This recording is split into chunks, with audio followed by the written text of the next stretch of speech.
দুই টুকরো কমলা খাওয়ায় হাত পা বেঁধে কিশোরকে পেটালেন শিক্ষক। জোটে যাবে না নাহিদদের দল, প্রার্থী দেবে ৩০০ আসনে।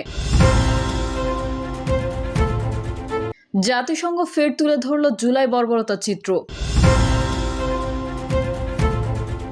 এবং সর্বশেষ জানাবো, দেশ কঠিন সময় পার করছে বলেন জিএম কাদের। এতক্ষণ শুনছিলেন সংবাদ শিরোনাম, এবারে বিস্তারিত। তবে তার আগে অনুরোধ থাকবে আমাদের চ্যানেলটি সাবস্ক্রাইব করে বেল আইকনটি ক্লিক করুন। দেশ কঠিন সময় পার করছে বলছেন জিএম কাদের। কূটনীতিক ও রাজনীতিকদের সম্মানে ইফতার মাহফিল আয়োজন করেছে জিএম কাদেরের নেতৃত্বাধীন জাতীয় পার্টি। সেখানে ইফতার পূর্ব বক্তব্যে জিএম কাদের বলছেন, দেশ ও জাতি কঠিন সময় পার করছে। এই পরিস্থিতি থেকে উত্তরণ এখন বড় চ্যালেঞ্জ। জিএম কাদের আগত অতিথিদের স্বাগত জানান। ইফতার পূর্ব বক্তৃতায় তিনি বলেন, ঐক্য বাংলাদেশের জন্য সবসময় শক্তি। বাঙালি তাদের সব আন্দোলন সংগ্রামে চরম সফলতা পেয়েছে, যখন পুরো জাতি ঐক্যবদ্ধ হতে পেরেছে। কিন্তু এখন আমরা উদ্বেগের সঙ্গে লক্ষ্য করছি অহেতুক দ্বন্দ্ব ঐক্য বিনষ্ট করছে। তিনি বলেন, এমন বিভাজন দেখছি যা সমাজকে ক্ষতবিক্ষত করছে। এমন কার্যকলাপ চোখে পড়ছে যা আমাদের সমৃদ্ধ ও সহনশীল ঐতিহ্যের সঙ্গে সামঞ্জস্যপূর্ণ নয়। আমাদের অবশ্যই ঐক্যের পথকে নতুন করে আবিষ্কার করতে হবে।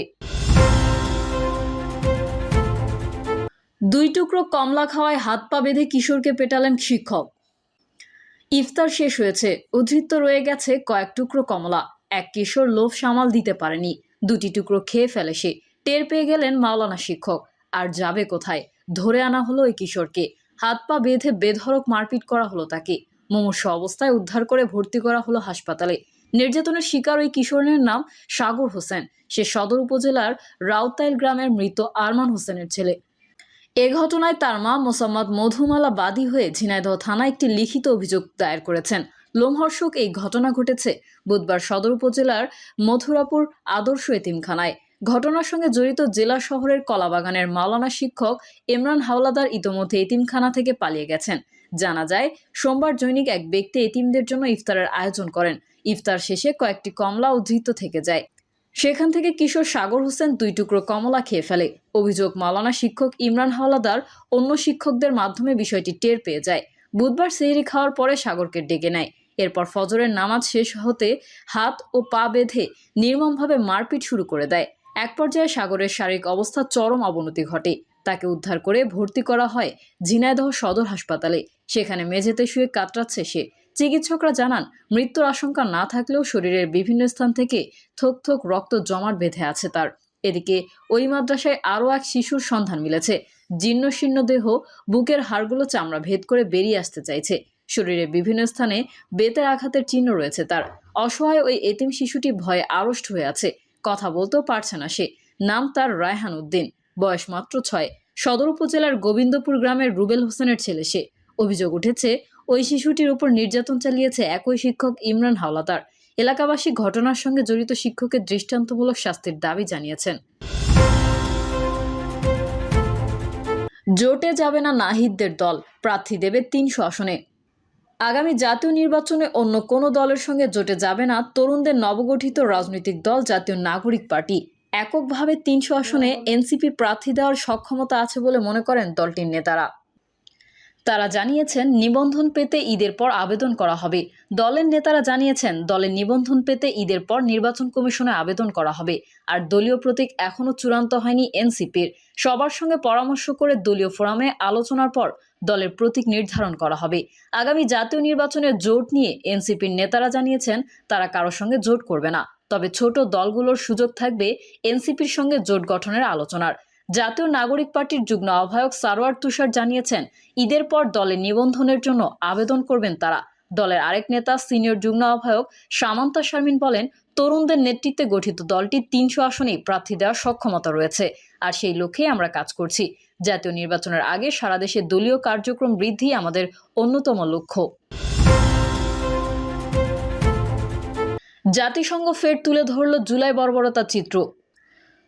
জুলাই ও আগস্টে বাংলাদেশে বর্বরতার চিত্র আবারও তুলে ধরল জাতিসংঘ মানবাধিকার দপ্তর। বুধবার জেনেভায় মানবাধিকার কাউন্সিলের ৫৮তম অধিবেশনের আলোচনায় বিক্ষোভরত মানুষের ওপর গুলিবর্ষণ এবং দমন পীড়নের লোমহর্ষক চিত্র উঠে এসেছে।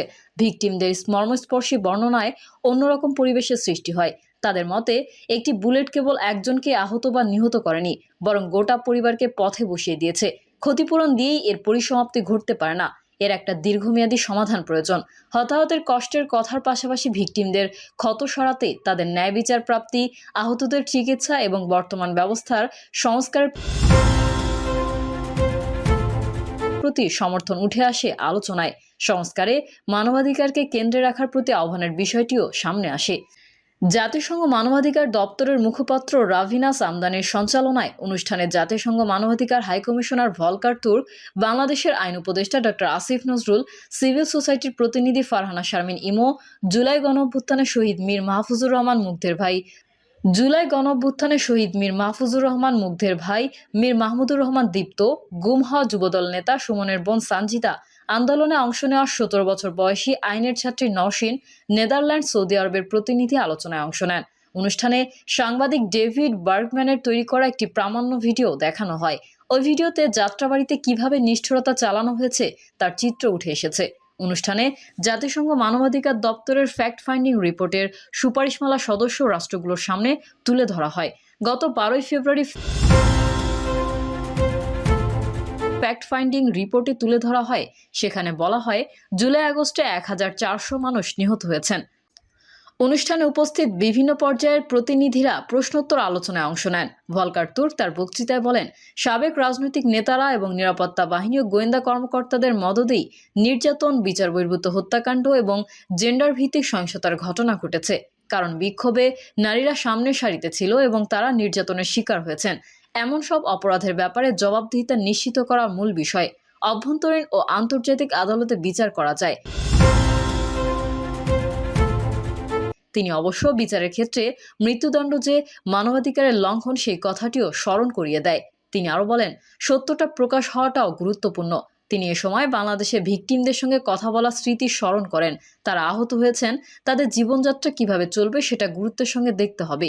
সংস্কার কমিশন গঠনকে স্বাগত জানিয়ে তিনি বলেন, বাংলাদেশে জুলাই আগস্টের ঘটনা প্রমাণ করেছে সংস্কার কেন্দ্রে অবশ্যই মানবাধিকারকে রাখতে হবে। প্রধান উপদেষ্টা ডক্টর মোহাম্মদ ইউনূস বলেছেন, তিনি সংস্কারকে কেন্দ্রে রাখবেন। এক্ষেত্রে অবশ্যই রাজনৈতিক দলগুলোর সহযোগিতা প্রয়োজন, সদস্য রাষ্ট্রগুলোর সমর্থনও প্রয়োজন। আইন উপদেষ্টা আসিফ নজরুল বলেন, জাতিসংঘ ফ্যাক্ট ফাইন্ডিং কমিটি জুলাই আগস্টের বর্বরতার চিত্র সঠিকভাবে তুলে এনেছে। এই নিষ্ঠুরতার জন্য জবাবদিহিতা নিশ্চিত করা হবে। বিচারের লক্ষ্যে আন্তর্জাতিক আইনের সঙ্গে সঙ্গতি রেখে আইন সংস্কার করা হয়েছে। অনেককেই গুম করা হয়েছে, আহত অনেককেই চিকিৎসা নিতে দেওয়া হয়নি। সংস্কারের বিষয়ে উপদেষ্টা বলেন, 15টি সংস্কার কমিশন গঠন করা হয়েছে। 6টি সংস্কার কমিশনের প্রতিবেদন জমা দেওয়া হয়েছে।